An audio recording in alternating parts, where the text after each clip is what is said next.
Praveen, good afternoon and welcome to the next edition of Fire Up, the Founder Conversation Series, where we're discussing interesting experiences various founders have had as a peer sharing.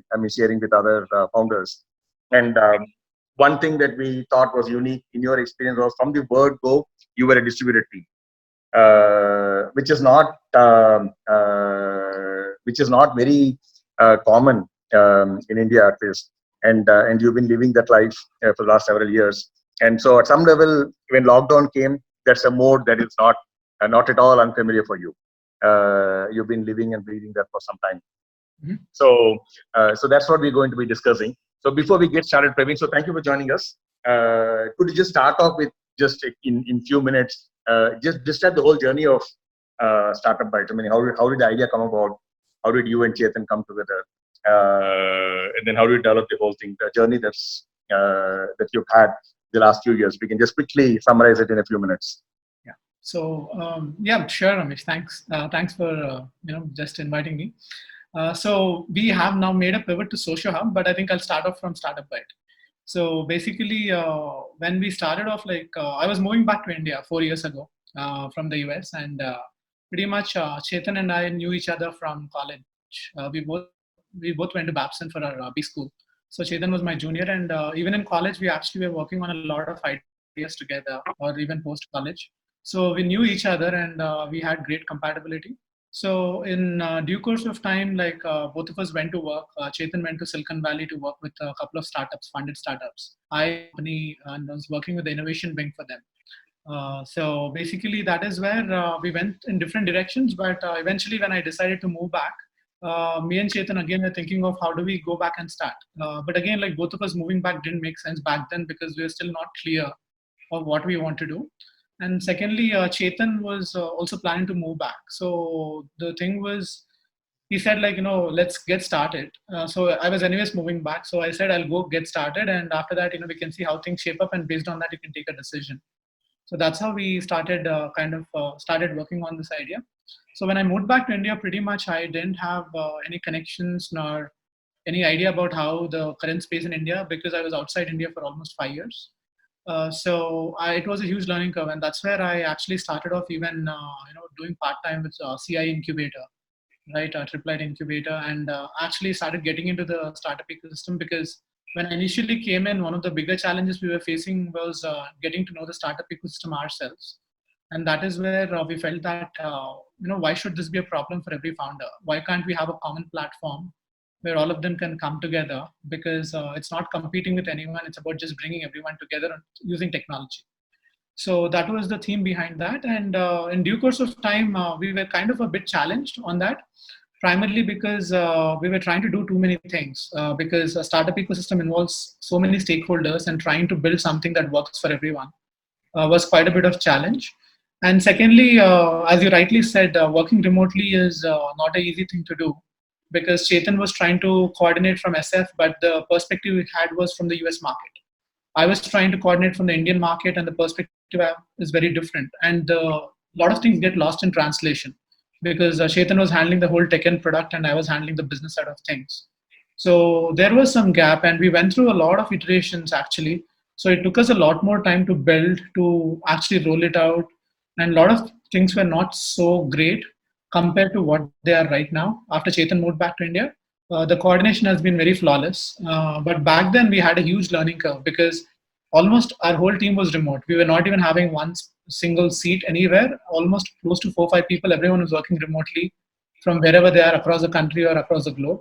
And we were working as if we were building a whole startup. So we had a very similar experience on that. And in due course of time, we went through Startup Byte, and we had our share of learnings. We relaunched it a couple of times based on the learnings, and eventually, everyone gets to product market fit. We also started realizing that a lot of people like the product what we're building, and they wanted to have the platform just for their own personal thing, personal brand. That is where what we did is we made a pivot to SocioHub.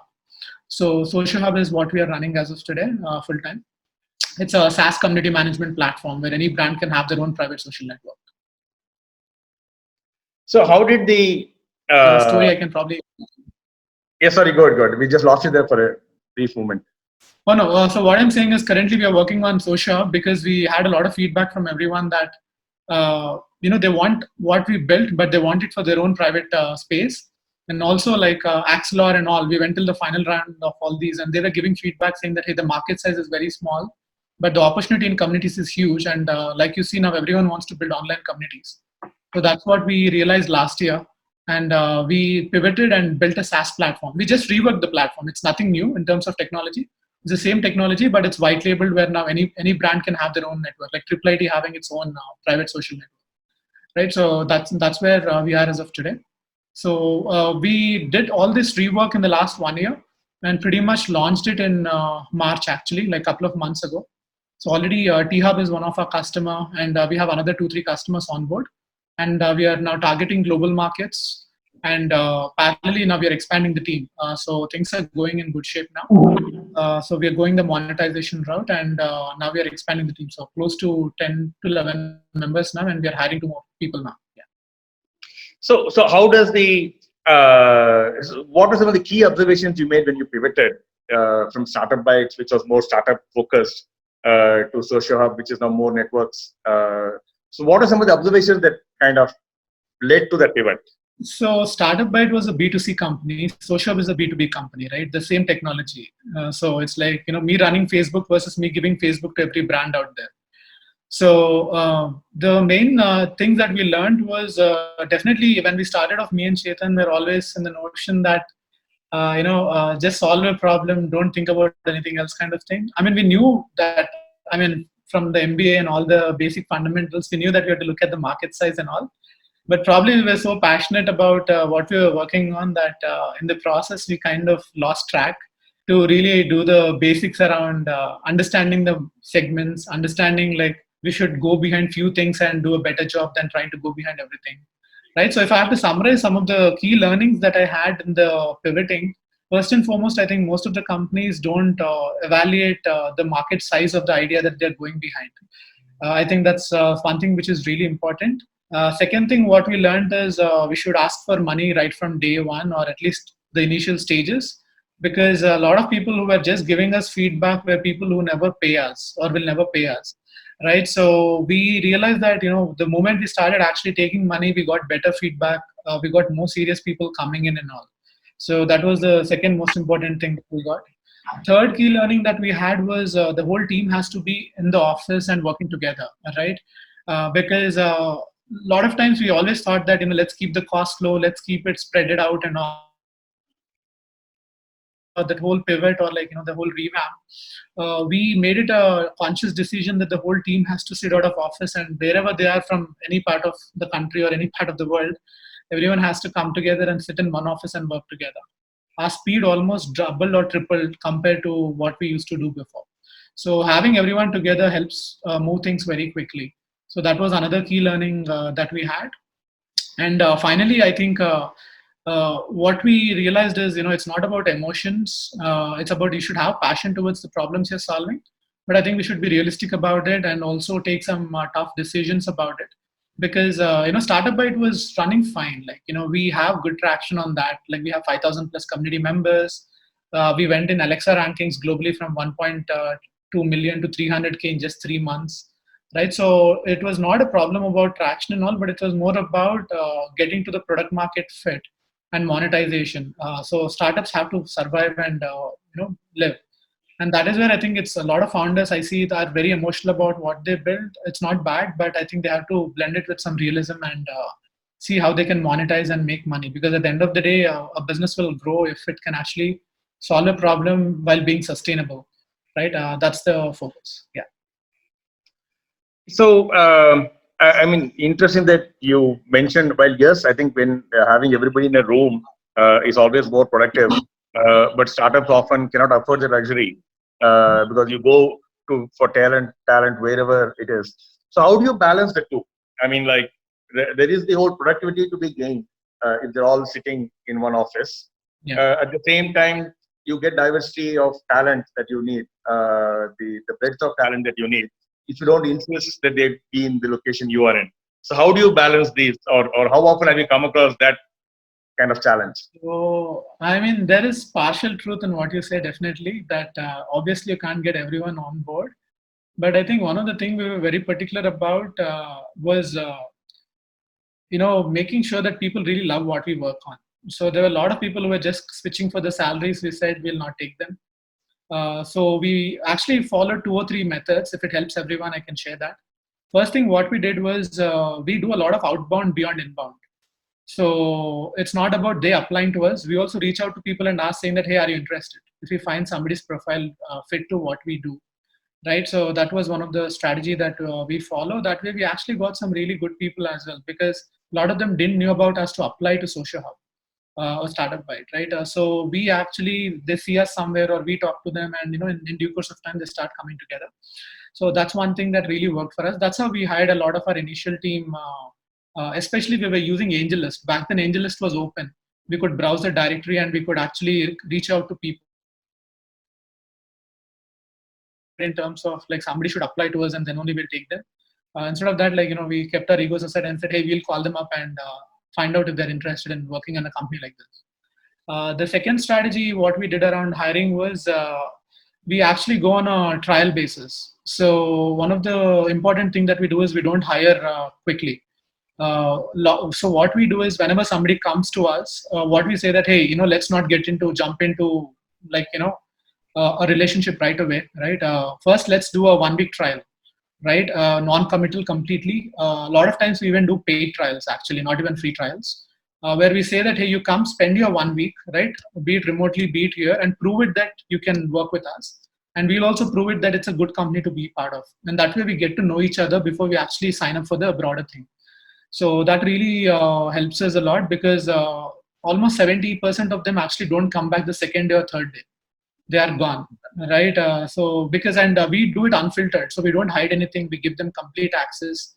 They can see what it is. We don't follow any special protocols to convince or impress them. We don't do that. So we make them feel that this is how the company is going to be. So you like it or you hate it. Simple as that, right? That's the thing that we do. That's the second thing around hiring that really works. Our retention is very high. That's the reason most of them stay back with us, because they know everything about the company when they come in. So it's no surprise for them. The third thing what we have done is we're always very competitive in terms of keeping our cost low. So what we have built is actually at a pretty low cost compared to what it could have been. So for that, what we did is we used to go on trainee models actually. So a lot of times we hire trainees and we try to make them full time. So the structure we follow is we have a senior resource, and then we have junior resources who will complement and will learn. So that way we went and hired from IIITs, IITs and all. A lot of these guys who are very passionate about startups. A lot of them even took a hit on their salary because they wanted to work with startups. They wanted to learn full stack. They want to do a lot of things. So our whole team actually, they can get paid almost probably even double if they go out into the market, but they still stick to us because they like what we do, and they see that there's a huge learning. So all these guys who just started off as freshers, now almost all of them are full stack developers. So they're very strong, and the speed at which we build is crazy. And that is where that model really works for us. So, I mean, we had some backlashes because of that too. Me and Chetan were burnt out in the process because we had to do a lot of hand-holding. But we started putting some structure together now. Now we are realizing that, keeping cost low is not everything. It's about getting work done. So you need to put some money. But I mean, honestly, even today, our most expensive resource in tech, I mean, the team 20 or 30, so that's where we have a good team. Yeah. No, that's, absolutely. I think investing in team, especially for a startup, to a tech startup, I think team is everything. Getting the right team and keeping them motivated and engaged is absolutely essential. And you're right, it takes a lot of time to make that happen. And especially if you're grooming talent, even more so. So yeah. How much of this team was remote? I know you and Chetan were in different countries for some time, but how much of this team is remote, or when you got them, or have all of them been only physically here? We were remote for the first 2 years, and after Chetan moved back in 2018, all of us actually came to office, right? So because the whole point was we were not happy about the direction. We literally had to fire our past team as well, because it was so much of disalignment. And when they started coming to office, things didn't go well. A lot of things happened. So our whole business team got into like a total mess. So we literally had to take out almost the entire business team, almost 3-4 people. We had to take them out in a single month and rebuild the whole team, because some of them were actually demotivating the other ones, the new ones coming in, and it was actually like, this company will not go anywhere kind of attitude. So that was actually killing the whole company in itself. So working remotely, we actually don't do much, but we have been doing it in the last 1-2 months because of the lockdown. I'm happy to share about how it is, but we haven't gone down on the efficiency. We actually are pretty productive. We actually follow some ground rules, because even when I was in the US, I actually was in the senior management, and I used to live in a different state, and my rest of the team, the SVPs and the CEOs, lives in a different state. So I have the habit of working remote. So we understand some best practices around it.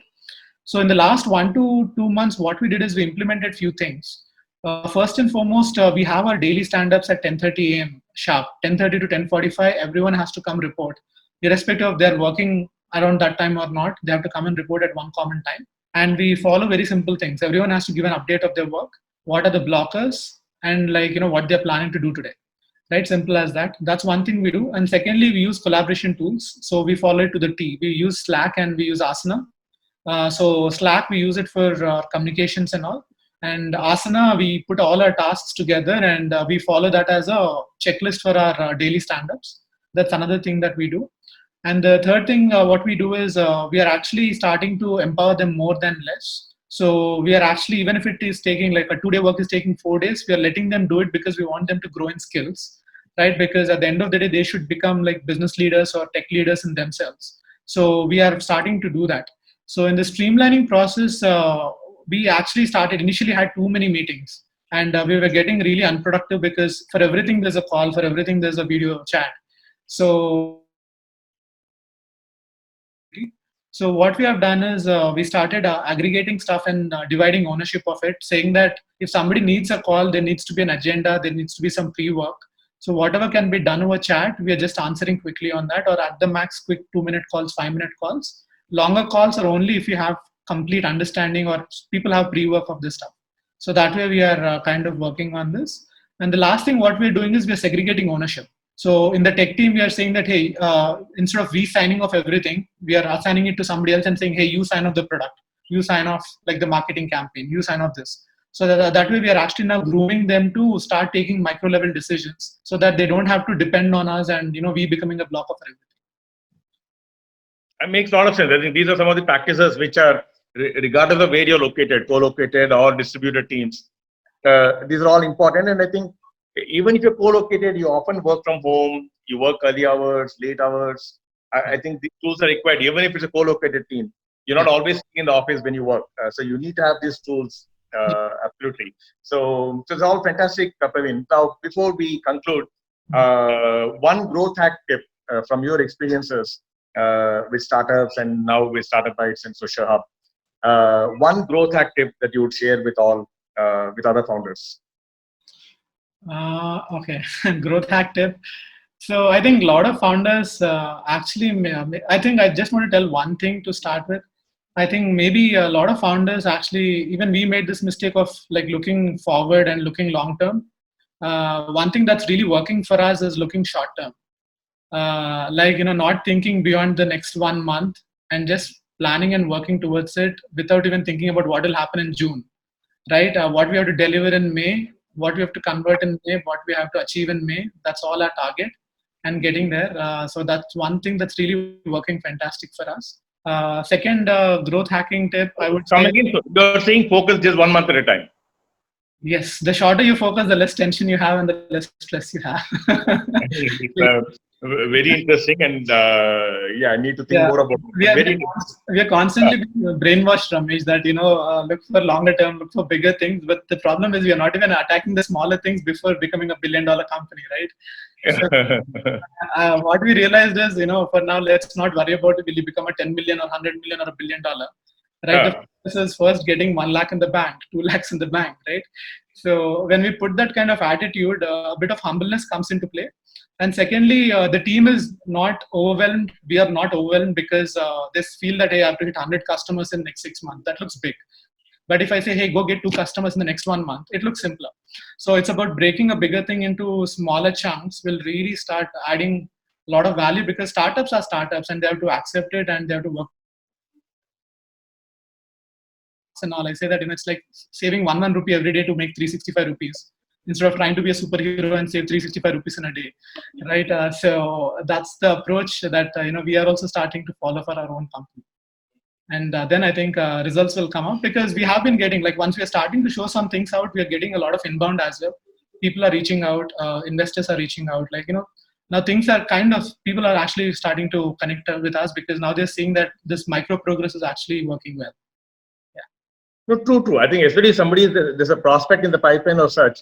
So there's a focus on that and getting that to them quickly will definitely help close the business. So another key thing if I want to add is actually like a very important thing. Sorry to disrupt, but basically initially we used to think that everything has to be shared with the team.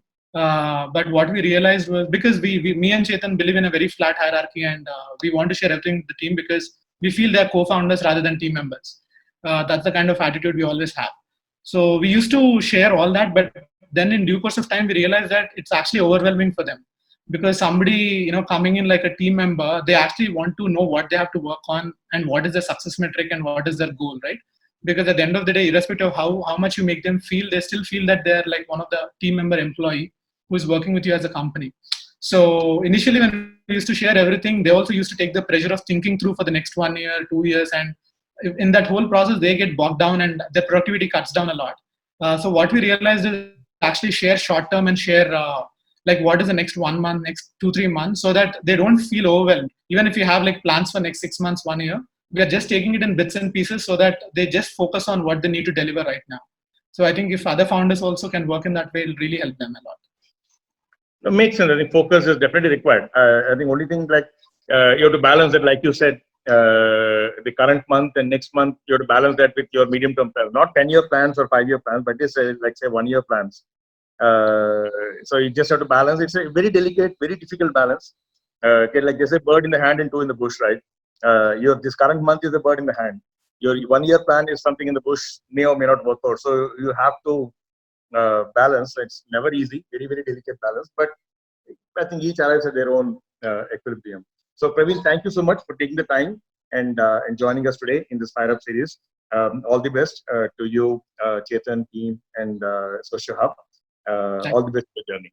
Sure. Thank you so much. Yeah. Thanks.